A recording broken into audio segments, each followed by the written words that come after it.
Hi! It's Fruity. You know what that means.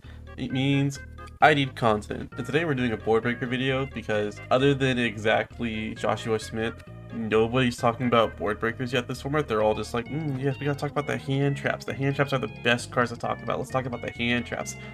No, we should not talk. We should talk about board breakers, people. They're what's going to carry this format. Example being our beautiful list of selections. The needed board breakers that you definitely want to have in your deck. The very good options. Situationals, possibly now and then. The could be better, and then the hero tier. You don't want to be playing a hero board breaker. Let's start with Alpha. Alpha's a very good board breaker, but he's very dependent on your deck and him. Every time he's in the format, he's a really good option, but there's always better options than him. So you could definitely be doing better of him.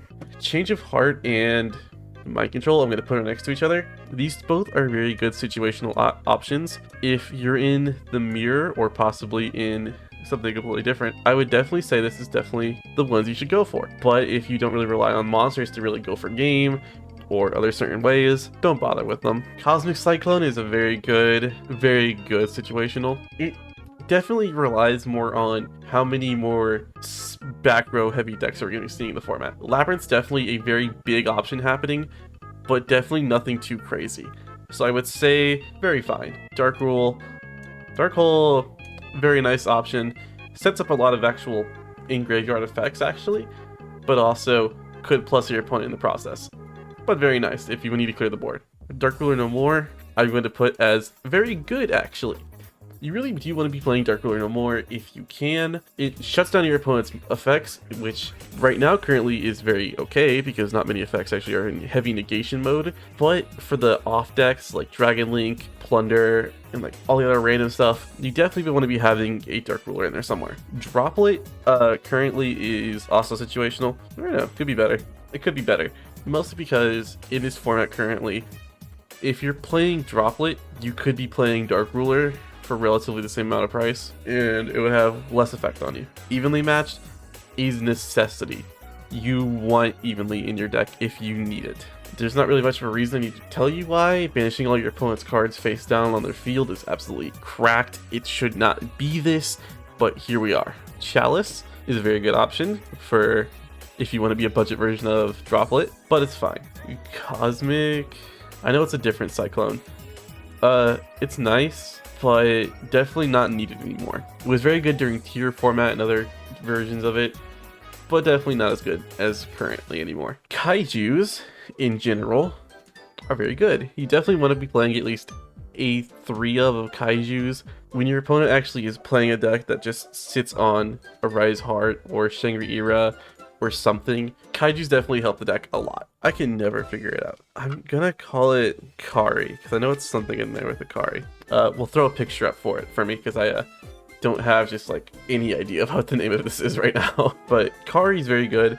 It tributes all the monsters that have activated their effects during your turn, and then summons it, gaining 1500 attack for each monster you destroyed with this effect. Or not destroyed, tributed. Very good. I'd say it's very up there. It's really split between you playing Kari or Droplet, depending on your choice. I prefer Kari if you're really going to be doing that, but it's up to you. Lava Golem in this current format is hero tier. For good reason though. And the good reason is most cashier players that are actually ending on a Rise Heart don't really need many things else. If they're ending on Shangri-Ira and 2 extra cashier names, they're not playing into it anyway. You gotta just be playing Nibiru. If they're playing for Lava Golem, like what do you lose? You lose Unicorn and one other monster on their field. It's definitely fine. I wouldn't recommend it right now, though. Lightning Storm, again, in our situational, that's very good. Definitely play this. It's a amazing spell and trap bait, and also just for very heavily monster focused strategies like Sprite, Branded, and a few others. You are banned. How dare you be on my field? Night Beam, MST, these were good back in the day, but as of modern times, they don't really matter anymore. Pank actually is a very nice situational one now. I still think Pank can come back to 2 again. I don't think people really worried about like him being an actual like issue in the format anymore, since he has multiple ways of being stopped. He's just good as a going second option now. Duster. Duster's one of those cards where you definitely want to be playing it, but I would not say it's main deck worthy. It's definitely good for the side, much like Cyclone and everything. But I would say Duster is way more important compared to those. Sphere Mode, I'm going to put in the same spot as Golem. They're both just whatever cards. If your opponent's playing into Sphere Mode or Golem, they're not really great at the game. Raigeki. Ooh, we all love Raigeki, right? You know? Actually a very good card, but more situational, just like everything else. You are also banned. Oh, sorry, I just was remembering what Super Poly does. It's fine. If you're playing a fusion-based strategy, Super Poly is like necessity. But if you're not, don't bother with it. Torrential's really good with Marincess and Trap Tricks and Umi. Those are the 3 best decks for it. Tactics. Tactics is necessity in my eyes. Currently in my Sprite build, I'm playing 3 Tactics, 3 evenly.